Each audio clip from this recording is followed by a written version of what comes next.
I went and just saw the Dragon Ball Super Broly movie.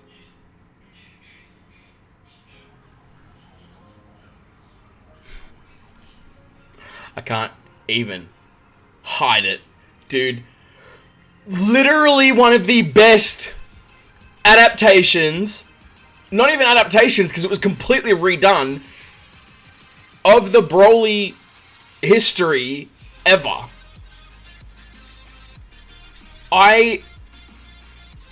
Okay, so I actually had a lot of trouble trying to make this video happen because for some reason my camera settings went crazy. What the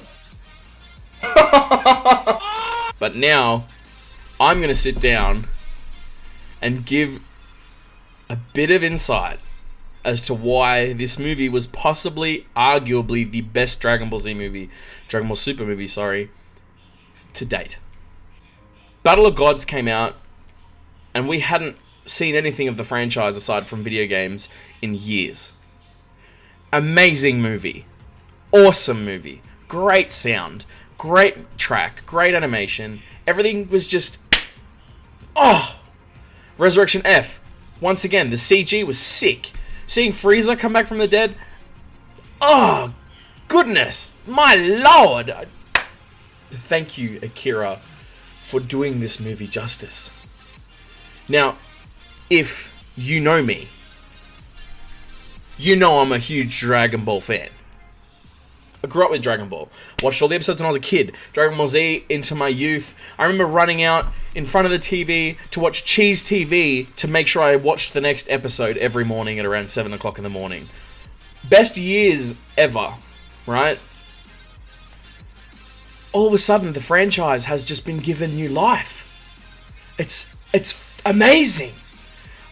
I don't want to spoil anything in this review, I guess you'd call it, but I am fangirling over this stuff. Fanboying, whatever. I'm freaking out. I'm nerding out so hard. I'm going to watch it again tomorrow, right? It only just came out in Australia. There've been a couple of countries before us that were lucky enough to have seen it already within the last few weeks. It's just been so long since I've been so hyped over a Dragon Ball movie. It really has.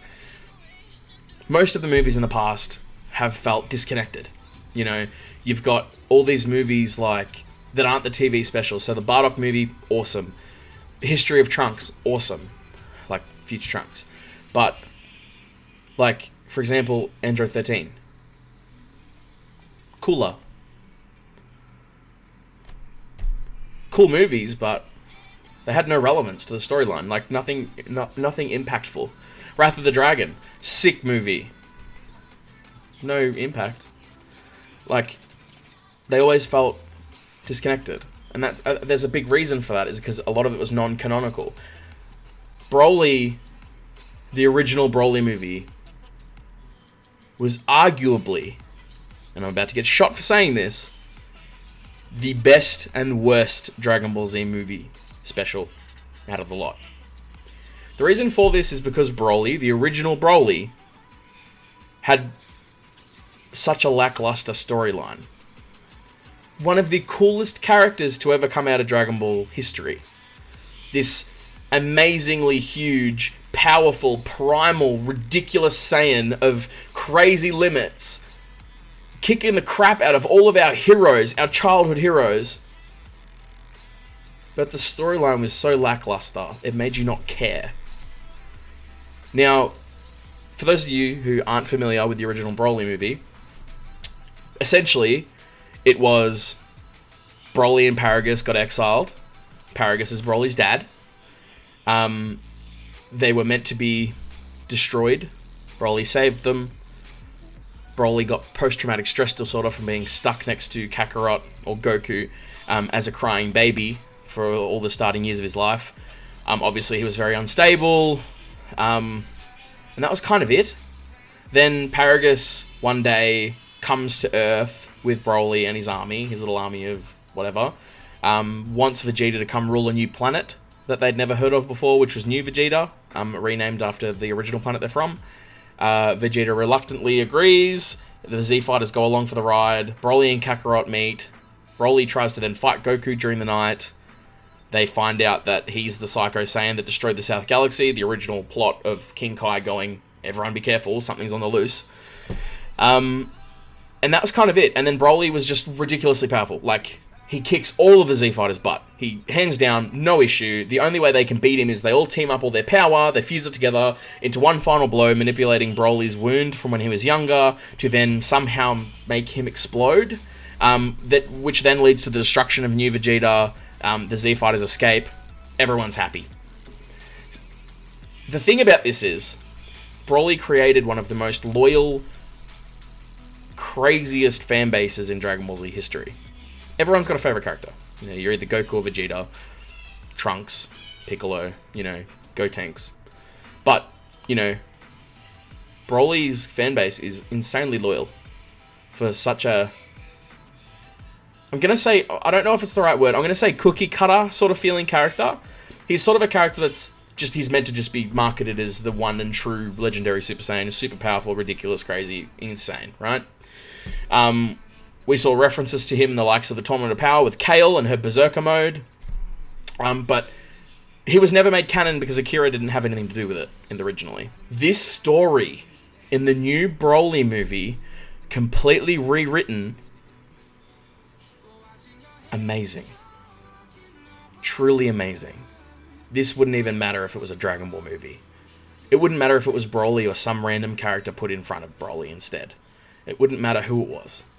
The story is so well written that I could literally watch it again and again. It's just awesome.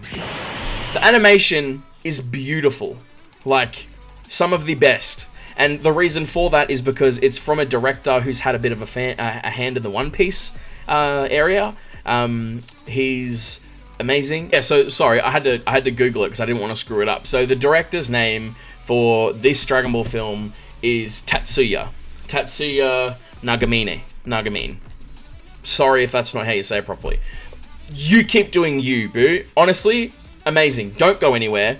Really beautiful movie. You've done a fantastic job. I'm blown away. I really am. There was so much comedic value to this movie. There was so much growing in terms of the storyline, in terms of the history, the characters. You know, being able to see Goku and Vegeta not only in their element, but how much they've grown as characters. Like, so openly too. You know, they're not just making Goku, like, they tried really hard in Super to make Goku stupid. Like, they wanted to make him dumb. Don't know why. At the end of Dragon Ball Z, he was in a really good place in terms of character development. At the start of the Super, at the start of Super, they really dumbed his character down a lot, which added a lot to comedic value, but took away a lot of the character's merit as such an amazing fighter. In this movie, they nailed it. Nailed it. I just can't really put my finger on it. Like, obviously there's some funny parts. I'm not going to spoil anything. Fan favorite characters make appearances. It's honestly, there's so many little bridges to old content that diehard fans will really appreciate. Really appreciate. And there is so much for a new fan to come and learn and come and watch. It's beautiful. Like, it doesn't even have to be a Dragon Ball Z movie. You could come and watch this if you've never watched Dragon Ball before, and there might be a couple things that go, what is happening? But you can still really appreciate it as a movie. And that's the biggest part. There's just some fantastic character building moments for everyone involved. And I know that we've had characters like Goku, Vegeta, Bulma for such a long time that we're used to who they are and what they're all about. But I would not pass up an opportunity to see this sort of thing. It was a fantastic experience. You know, the story writing was so amazing that I felt myself kind of cheering the antagonist on. And that's a really cool feeling for a Dragon Ball movie.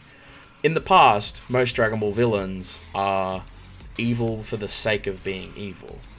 You know, you've got Buu, who is just prime evil incarnate.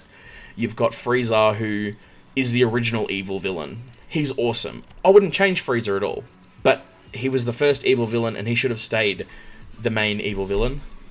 Then you've got Cell, who was made to be evil. You've got the androids, who essentially were also made to be evil because of Dr. Gero. You've got Android 13, made to be evil. Cooler, he's evil just because he's Frieza's brother. You know, you've got even, like, Beerus in the movie was just I'm a god of destruction, I'm super powerful, and I'm going to destroy your world because I can. Deal with it. These characters, even though, okay, fair enough, Beerus has been fleshed out a lot as a character, nothing can compare to what this movie made me feel as a Dragon Ball fan. And it probably sounds so stupid from those who don't understand what I'm talking about. But if you don't understand, go and watch it. See for yourself. If you're a Dragon Ball Z fan, you've watched all the other movies, you've watched all the other series, check it out. It's amazing. It really is. You know, Tournament of Power gave us so much in terms of character development, that this movie just takes it and runs with it. Hits the table running, smashes the ball completely out of the park, blows everyone away. I was sitting in my seat the way I would sit when I was a kid of a morning, getting super excited to see Goku punch on with someone. But this time, I actually felt myself feeling sorry for the villain. You know? It was just such a beautiful experience. It really was. It really puts into perspective how far we've come in terms of animation and story writing, character design, everything.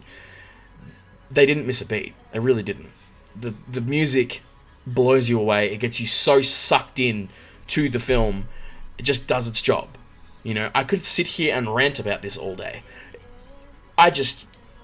Go and watch it. Go and watch it. Go now. What are you doing? Just get out and watch it.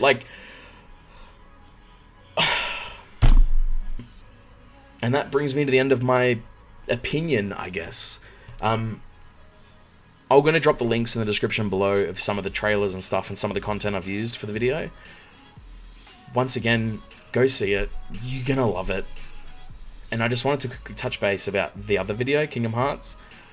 Guys, 6,000 views on my first ever YouTube video. Thank you so much.